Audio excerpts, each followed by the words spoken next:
काँग्रेसचे पदाधिकारी आणि 7 वाजताचा कार्यक्रम असताना सुद्धा इतके रात्र आपण या ठिकाणी या कार्यालयाच्या उद्घाटनासाठी उपस्थित झालेल्या असलेल्या 72 काँग्रेसच्या कार्यकर्त्यांना सर्वप्रथम मी मनापासून तुमचं अभिनंदन करतो। पहिलं अभिनंदन की आदरणीय वसंतराव चव्हाण साहेबांना एका विपरीत परिस्थितीमध्ये म्हणजे पूर्ण देशाचं लक्ष नांदेडच्या लोकसभेकडे लागलेलं होतं।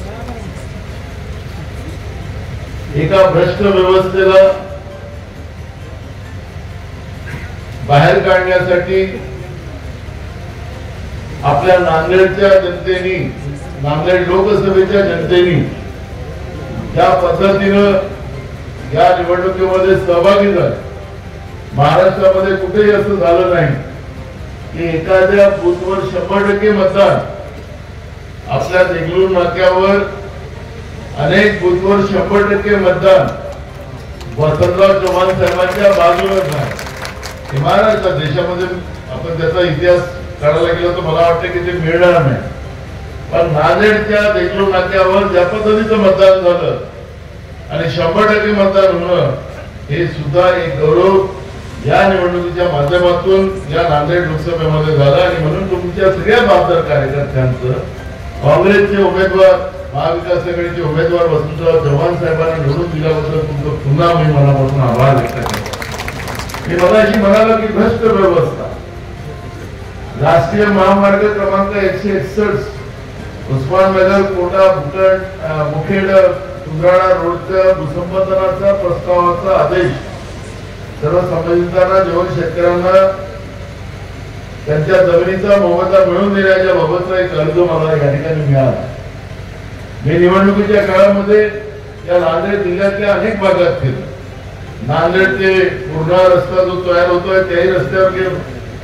आता इथं आलो तिथं हीच गोष्ट वाचायला मिळाली, माझ्या गोरगरीब लोकांच्या जमिनी घर शेतकऱ्यांच्या जमिनी त्यांचे घर त्या ठिकाणी उद्ध्वस्त करण्यात आले आणि उद्ध्वस्त करून त्यांना तिथला कुठलाही नाही। आणि याच्यामध्ये तर असं लिहिलं की खोटे राजीनामे शेतकऱ्याकडे लिहून घेतले, त्या गरिबांकडून लिहून घेतले आणि खोटे राजीनामे घेऊन ते त्या ठिकाणी रस्ता तयार करण्याचं पाप ह्या लोकांनी केलं। म्हणजे एकीकडे या नांदेड जिल्ह्यातल्या जनतेची लूट, शेतकऱ्यांची लूट, गरिबांची लूट, जे सत्तेमध्ये आणि सत्तेच्या लालचीमध्ये गेलेले लोक हे जाणून बुजून करत होते, अशा पद्धतीचं याचं चित्र। म्हणजे मी त्या नांदेड ते पूर्ण रस्त्यावर गेलो होतो, तो रस्ता बाळाचं मी जर कसं धंदे करतात ते लक्षात येतं की तो रस्ता मंजूर झाला, त्याला 120 कोटी रुपये त्याला त्या रस्त्याला मंजूर झाले। मटेरियल 120 कोटी रस्ते त्या मंजूर झाले। तो रस्ता मुद्दामून केला गेला, तो ठेकेदार आणि नेते तिकडले त्यांनी त्याचं 2-3 वर्ष तो हिशोब चालला। मग त्याला पुढच्या बजेटमध्ये पुन्हा निधी वाढवली, पुन्हा त्याच्या 100 कोटी टाकले, 120 कोटीचा रस्ता 220 कोटी। म्हणजे अशा पद्धतीचा खेळ। आणि त्या रस्त्याची अवस्था अशी आहे की आपल्याकडे आपण म्हणतो की बाळात्मकबाईला दवाखान्यात नेण्यासाठी रस्त्यात निघालो तर तिथं दवाखान्यापर्यंत पोहोचायचं काम नाही, रस्त्यातच आहे।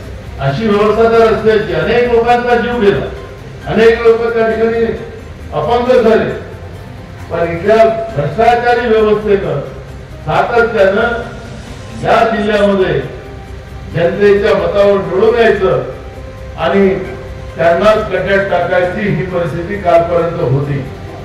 पण तुम्हाला मी विश्वास देतो की नांदेड जिल्ह्याच्या राजकारणामध्ये एक बदल तुम्ही लोकांनी जो घडवला आणि वसंतराव चव्हाण साहेबांना निवडून दिलं, आणि मी तुम्हाला विश्वास देतो की असे प्रकरण असतील, नांदेड जिल्ह्याच्या विकासाचे प्रश्न असतील, हे सगळे प्रश्न काँग्रेस पक्ष म्हणून आम्ही सोडवू असा विश्वास या कार्यक्रमाच्या निमित्ताने। मुखेडमध्ये मागच्या वेळेस हनुमंतरावचं तिकीट कापलंय, त्याच्या पहिल्या निवडणुकीमध्ये तुम्ही हनुमंतरावला पाडलं म्हणून त्यांचं तिकीट कापलं गेलं। तुम्ही हनुमंतराव आगे बढो असं म्हणता, आगे कसं पडेल? त्यावेळेस 100% आमदार होणार. एक बघा, मी तुम्हाला सांगतो, मुखेडमध्ये अनेक लोक तिकीट मागतात. माझा मुद्दा एवढाच आहे या ठिकाणी, आज महाराष्ट्रामध्ये काँग्रेस आणि महाविकास आघाडीचं सरकार आणण्याची जबाबदारी तुमची आमची सगळ्यांची आहे.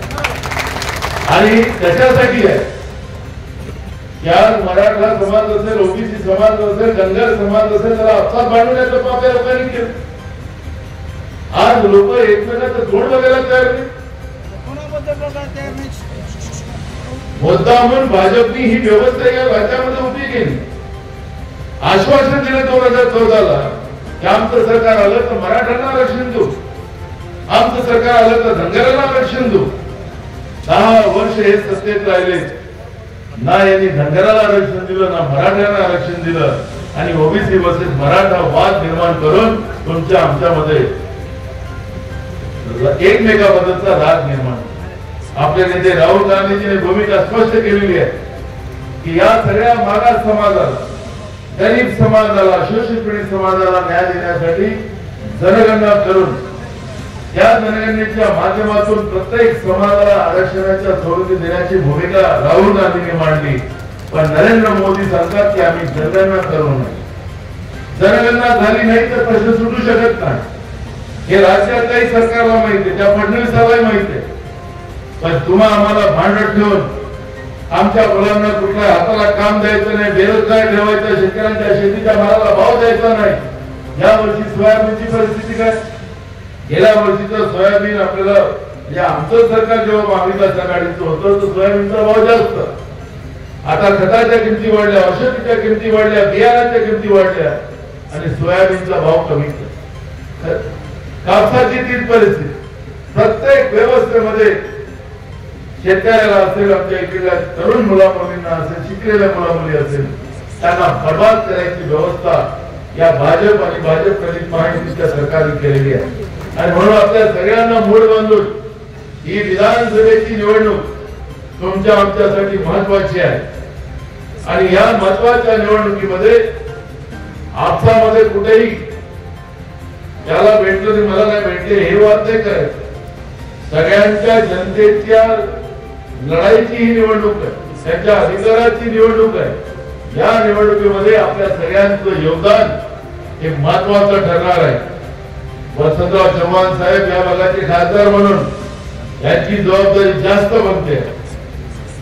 इथं जिल्हा मोठा आहे, एका लोकसभेमध्ये 6 आमदार असतात, पण यांचा आता विस्तार एवढा मोठा आहे की तिकडे हिंगोलीचे मतदारसंघ येतो, 2 विधानसभा तिकडे, इकडे लातूरचा एक मतदारसंघ येतो आणि जवळपास 9 विधानसभा या नांदेड जिल्ह्यामध्ये येतात. आपल्याला माझी विनंती आहे वसंतराव चव्हाण साहेब, तुमच्यासारखा तरुण दुर्ग मुखेडचा जावई,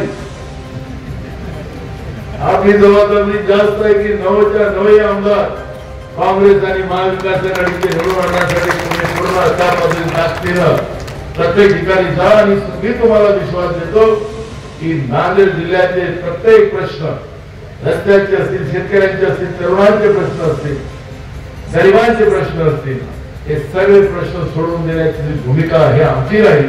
या ठिकाणी मी आपल्याला विश्वासाने सांगतो. मी पुन्हा हनुमंतराव पाटलांच्या या जनसंपर्क कार्यालयाच्या निमित्तानं त्यांना शुभेच्छा देतो की त्यांच्या आमदारकीच्या काळामध्ये त्यांनी की मी पाहिलं, मी बाळासाहेब वडेट्टीवार साहेब आणि हनुमंतरावला विधानसभेत पाहिलं, मुखेडचे प्रश्न मांडण्यामध्ये अग्रेसिव्ह राहील. पण काही दबाव होता मागच्या काळात, पारतंत्र्यात होता. आता तुम्हाला काही पारतंत्र्य नाही, आता तुम्हीच प्रमुख झाले का बाळासाहेब. आणि त्याच्यामुळे आता घाबरायचं नाही, लोकांसाठी रस्त्यावरची लढाई लढायची आणि लोकांना न्याय मिळवून देण्याचं काम हनुमंतराव तुमच्याकडून झालं पाहिजे. ही भूमिका सुद्धा मी या ठिकाणी 4 किलो वाढला. आता वडेट्टीवार साहेब म्हणाले चांगलं बरोबर आहे, आता स्वातंत्र्य झालं त्यावेळेला आपल्याला.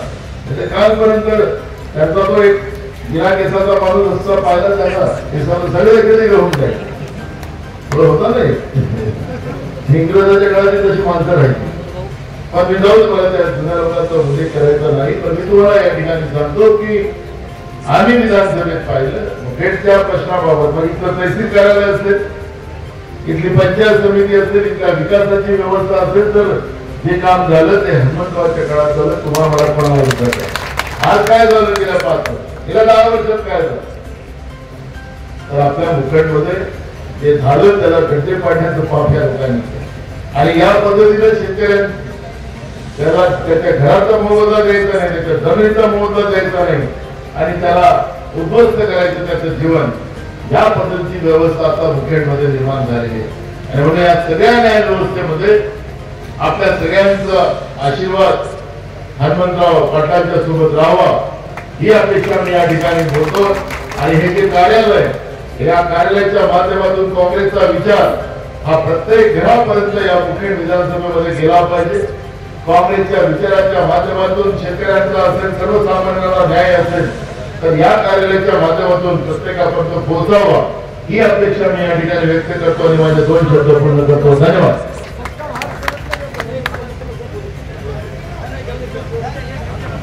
मुखेड तालुका काँग्रेस कमिटी आणि शहर काँग्रेस कमिटीच्या वतीने उपस्थित सर्व मान्यवरांचं भव्य सत्कारात अर्पण करून स्वागत करण्यात येणार आहे.